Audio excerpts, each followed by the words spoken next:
함께 먼저 기도하겠습니다. 하나님 아버지, 이 시간 다니엘의 말씀을 통하여 함께 은혜 나누고자 합니다. 하나님의 말씀을 통해 우리가 우리의 삶을 돌아보고 또 주님의 은혜에 더 감사할 수 있는 시간 되게 하옵소서. 예수님의 이름으로 기도드립니다. 아멘.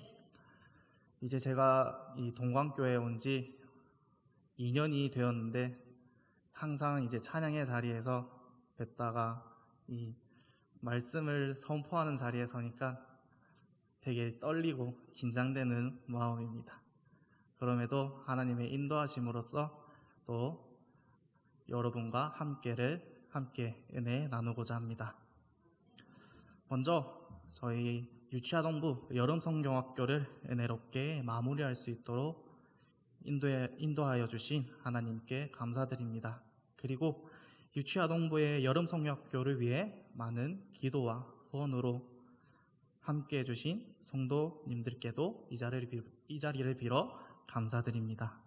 이번 여름성경학교를 통해서 아이들이 교회 울타리를 벗어나서 또 함께 찬양하고 하나님께 기쁨으로 나아가는 모습과 또 기도로 나아가야 한다는 것을 조금씩이나마 알아가는 시간이 되었습니다.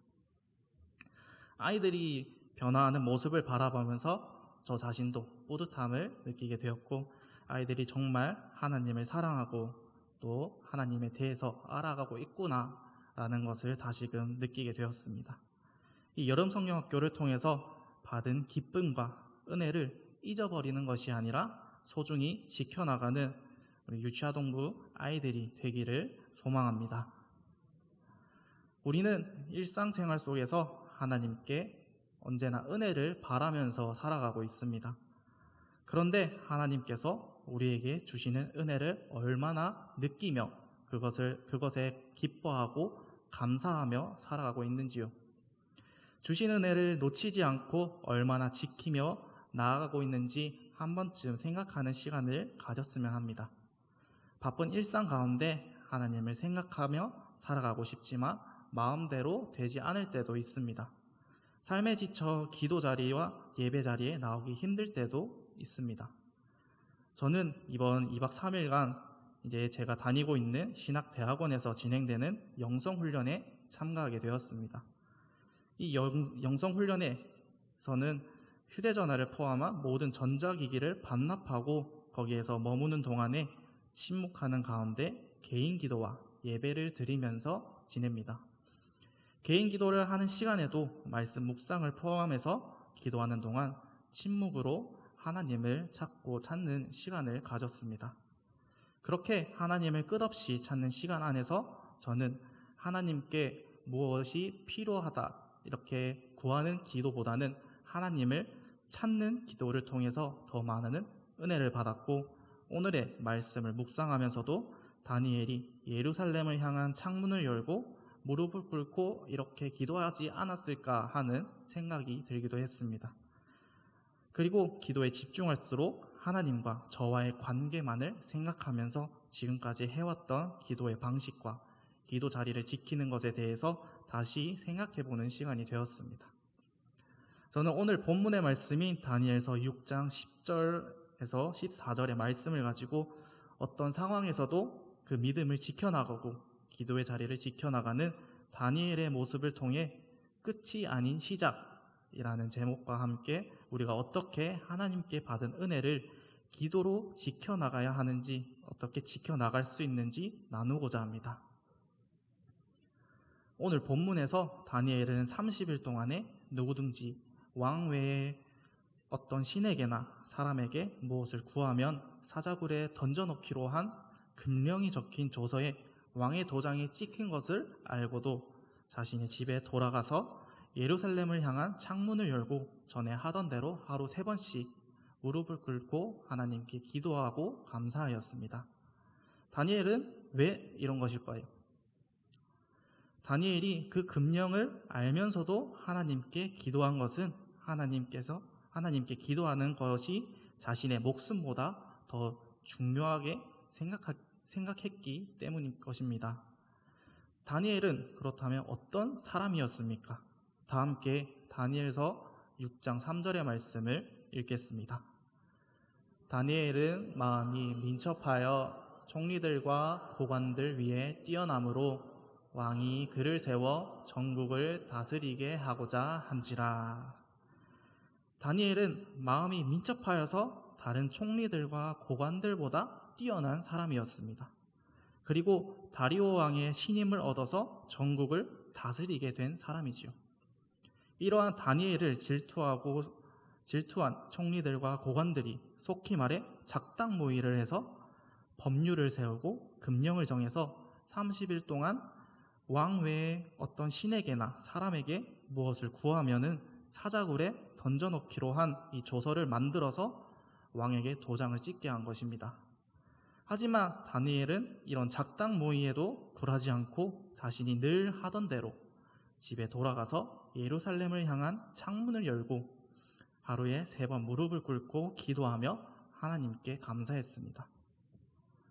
시편 55편 17절에서도 시편의 기자가 하루 3번 여호와께 기도하는 장면이 나옵니다.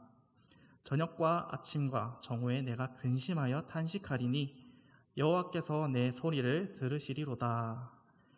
시편의 기자는 자신의 개인적인 피로로 인해 하루 3번 기도하며 하나님이 들으시고 응답하실 것이라는 그 확신으로 간증과 탄원이 섞인 기도를 하고 있습니다. 다니엘의 기도에는 바벨론에게 나라를 빼앗긴 이스라엘을 위한 기도와 말도 안 되는 조서가 만들어진 이런 상황에서 자신을 위한 기도로 이루어져 있습니다. 그렇다면 다니엘 6장 3절에서 다니엘의 마음이 민첩하다는 것은 어떻게 이루어진 것일까요? 하루아침에 다니엘의 마음이 민첩해진 것일까요? 그렇지 않습니다. 앞에서도 말했듯이 다니엘은 전부터 쭉 해오던 기도의 장소 그리고 시간이 있었습니다. 기도의 자리를 어떤 상황에서도 계속해서 지켜온 것이 지금 성경에 기록된 대로 다니엘의 마음이 민첩하다고 말하고 있는 것입니다. 다니엘의 마음이 민첩한 것은 전부터 계속해오던 매일의 기도에서 피어오른 것입니다. 다니엘이 매일 기도하던 장소와 시간이 있었듯이 예수님 또한 기도하시던 장소와 시간이 있었다는 것을 우리는 신약 성경을 통해서 알 수 있습니다. 그렇게 바로 다니엘에게는 기도하는 습관이 있었다는 것입니다. 그렇다면 습관은 무엇인가요? 습관의 사전적 의미는 같은 행위를 오랫동안 되풀이하면서 저절로 익혀진 행동 방식을 말합니다.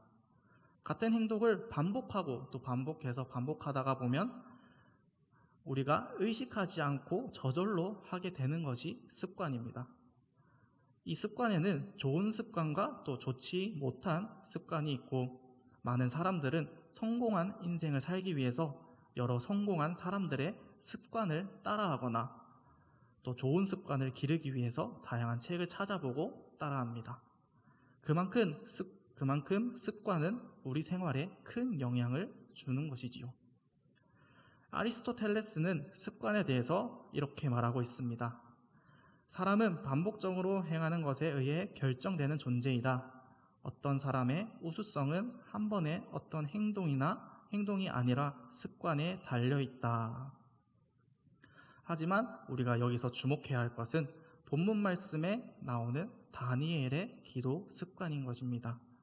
다니엘의 기도 습관은 무엇입니까?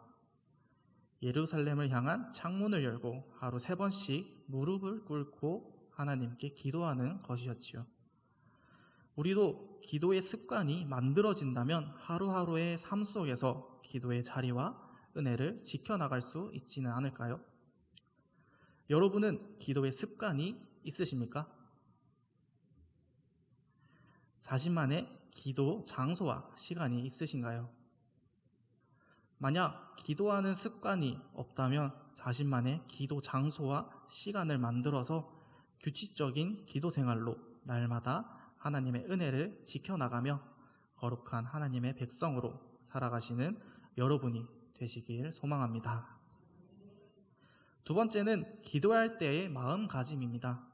다니엘은 총리들과 고관들의 시기, 질투에도 불구하고 나는 나의 길을 가렵니다 하는 담대한 마음으로 전에 하던 대로 무릎을 꿇고 하루 3번 하나님께 기도하였습니다. 금령을 어긴다면 사자굴에 들어간다는 것을 알고 있으면서도 다니엘은 계속해서 하나님께 기도하였습니다. 만약 우리가 다니엘의 상황이었다면 어땠을까요? 그런 조서가 생겼다면 30일이라는 시간 동안만 버티다가 다시 기도를 시작하면 되지 않을까 생각하기도 할 겁니다. 사자굴에 던져진다면 죽음을 피하지 못할 테니까요.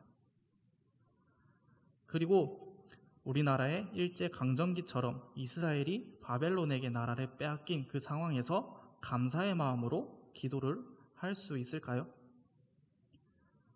다니엘은 나라를 빼앗기고 사자굴에 들어갈 수도 있는 그 상황에서도 담대한 마음으로 하나님께 감사하며 기도하였습니다. 요한일서 5장 14절에는 이렇게 기록되어 있습니다. 그를 향하여 우리가 가진 바 담대함이 이것이니 그의 뜻대로 무엇을 구하면 들으심이라. 다니엘도 사자굴을 생각한다면 무서워했겠지만 다니엘은 살아계신 하나님이 자신의 상황과 위험을 아시고 어떻게 자신을 보호하실지를 이미 결정하셨다고 확신하지는 않았을까요? 그러니 담대하게 하나님께 계속해서 기도할 수 있었다고 생각합니다. 그래서 이후에 다니엘은 사자굴에 던져져서 어떻게 되었나요? 다니엘 6장 22절을 함께 읽어보겠습니다. 나의 하나님이 이미 그의 천사를 보내어 사자들의 입을 봉하셨으므로 사자들이 나를 상해하지 못하였사오니 이는 나의 무죄함이 그 앞에 명백함이 오며 또 왕이여 나는 왕에게도 해를 끼치지 아니하였나이다 하니라. 아멘. 하나님께서 천사를 보내어 사자들의 입을 막으심으로 다니엘을 해치지 못하게 하셨습니다. 그렇기에 다니엘은 금령이 적힌 조서가 있음에도 담대한 마음으로 하나님께 감사하며 계속해서 기도할 수 있었던 것이죠. 다니엘에게는 기도가 단순한 습관이 아니라 하나님과의 깊은 신뢰의 관계에서 비롯된 것임을 우리는 알 수 있습니다. 그 사진을 하나 띄워주시면 혹시 이 작품이 어떤 작품인지 알고 계신가요? 네, 이 작품은 독일의 유명한 화가인 알브레이트 듀러의 기도하는 손이라는 작품입니다. 이제 이 작품과 관련된 유명한 일화가 있는데 제가 소개해드리겠습니다. 유명한 화가가 되는 것이 꿈이었던 듀러는 그림 공부를 위해 고향을 떠나서 도시로 가게 되었습니다. 그곳에서 같은 꿈을 가진 한스라는 친구를 만나서 함께 생활하며 절친한 친구가 되었습니다. 이 둘은 가난했기에 돈을 벌어가면서 그림 공부를 해야 했고 제대로 된 그림 공부를 할 수 없었습니다. 그런데 어느 날 듀러의 친구인 한스가 이렇게 말합니다. 듀러야, 네가 먼저 그림을 배워라. 내가 돈을 벌어서 너를 돕겠다. 나중에 너가 성공해서 그림이 잘 팔리면 나는 그때 그림 공부를 하도록 할게. 듀러는 그럴 수 없다고 한사코 거절했지만 한스의 진심 어린 우정을 알고서는 그림 공부에만 전념했습니다. 그렇게 한스는 갖은 고생을 하면서 돈을 벌어서 듀러를 돕고 몇 년이 지나 학교를 마칠 때쯤에 듀러의 그림이 팔리기 시작합니다. 이젠 듀러가 한스를 뒷바라지할 차례였지요. 그런데 어느 날 몰래 한스를 찾아간 듀러가 한스가 두 손을 모으고 기도하는 모습을 보게 되는데 한스는 이렇게 기도하고 있었습니다. 신이여, 듀러가 훌륭한 화가가 되게 해주신 것에 깊이 감사드립니다. 비록 저의 손은 노동으로 손마디가 뒤틀려버려 더 이상 그림을 그릴 수 없겠지만 친구는 앞으로도 좋은 그림을 그릴 수 있도록 도와주세요. 한스의 기도를 가만히 지켜보던 듀러는 눈물을 흘리며 친구의 우정과 사랑에 깊은 감명을 받고 자신을 위하여 기도하는 친구의 손을 그리기 시작해 탄생한 작품이 바로 이 기도하는 손이라는 작품입니다. 다니엘이 사자굴에 들어갈 상황에서도 담대하게 감사의 마음으로 하나님께 기도했던 것처럼 한스 또한 자신이 뒤로를 도와주면서 그림 공부를 하지 못하는 상황이 될지라도 뒤로가 잘 되게 해주심에 감사하는 기도를 한 것이지요. 우리는 다니엘의 상황과 한스의 상황이 되었을 때 어떻게 행동할 수 있을까요? 감사보다는 먼저 좌절이 나오지는 않을까요? 우리는 언제나 하나님의 은혜에 감사하지만 삶을 살아가다 보면 감사하지 못할 상황에 맞닥뜨리게 됩니다. 그러한 순간을 맞닥뜨리더라도 다니엘과 한스의 상황을 생각하시며 언제나 감사의 마음으로 기도의 자리로 나아가시는 여러분이 되시길 소망합니다. 마지막으로 우리가 받은 은혜를 기도로 지켜나가면 어떤 일이 일어날까요? 고린도전서 10장 31절 말씀을 함께 읽겠습니다. 그런즉 너희가 먹든지 마시든지 무엇을 하든지 다 하나님의 영광을 위하여 하라. 아멘. 우리가 기도로 하나님께 받은 은혜를 지켜나가는 것은 모두 하나님의 영광을 위하여 하는 것입니다. 우리가 기도로 은혜를 지켜나감으로 우리 삶 속에서 하나님의 영광이 드러날 것이고 우리의 삶이 변화될 것입니다. 다니엘이 기도의 자리를 지켜나감으로 어떤 두려움이나 어떤 상황에서도 하나님을 믿고 나아가 사자굴이라는 고난 속에서 건진받은 것처럼 말이지요. 또 빌립보서 4장 6절과 19절에서 이렇게 기록하고 있습니다. 아무것도 염려하지 말고 다만 모든 일에 기도와 간구로 너희 구할 것을 감사함으로 하나님께 아뢰라. 나의 하나님이 그리스도 예수 안에서 영광 가운데 그 풍성한 대로 너희 모든 쓸 것을 채우시리라. 아무것도 염려하지 말고 모든 일을 기도와 간구로 또 감사함으로 구한다면 하나님께서 영광 가운데 그 풍성한 대로 우리의 모든 쓸 것을 채우실 겁니다. 하나님께 은혜를 받고 또 기도와 간구로 감사함의 마음으로 하나님께 아뢰면 우리에게 더 큰 은혜를 더해 주실 것입니다. 하나님께 받은 은혜를 잊지 않고 기도로 지켜나가며 하나님의 은혜를 충만하게 받으시는 여러분이 되시기를 소망합니다. 오늘 다니엘이 어떤 상황에서도 하나님께 기도하며 감사했던 것처럼 성도 여러분들도 항상 감사의 기도가 넘쳐나시길 소망합니다. 기도의 습관을 만드는 일이 쉽지 않을 수 있습니다. 또 다니엘처럼 담대하게 늘 감사함으로 기도의 자리로 나아오기 힘들 수도 있습니다. 하지만 규칙적인 기도 생활로 하나님을 만나며 기도에 늘 감사가 넘친다면 우리를 사랑하시는 하나님께서 더 큰 은혜를 부어주시지 않을까요? 하나님의 열심이라는 CCM 찬양이 있습니다. 제가 가사를 읽어드리겠습니다. 사랑하는 내 딸아, 너의 자금도 내겐 귀하다. 너와 함께 걸어가는 모든 시간이 내겐 힘이라.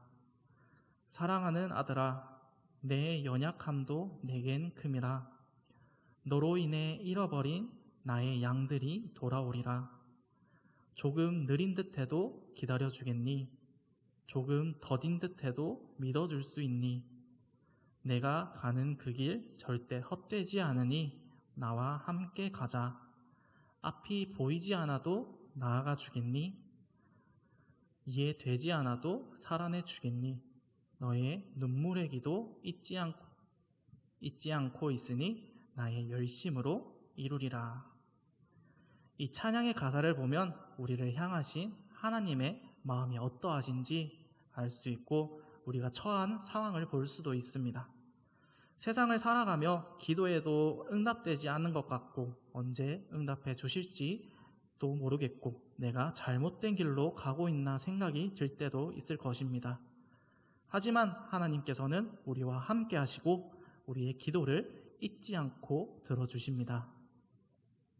우리가 예배 가운데 기도와 말씀, 찬양으로 하나님께 은혜를 충만하게 받았다고 해서 그것으로 끝이 아닙니다.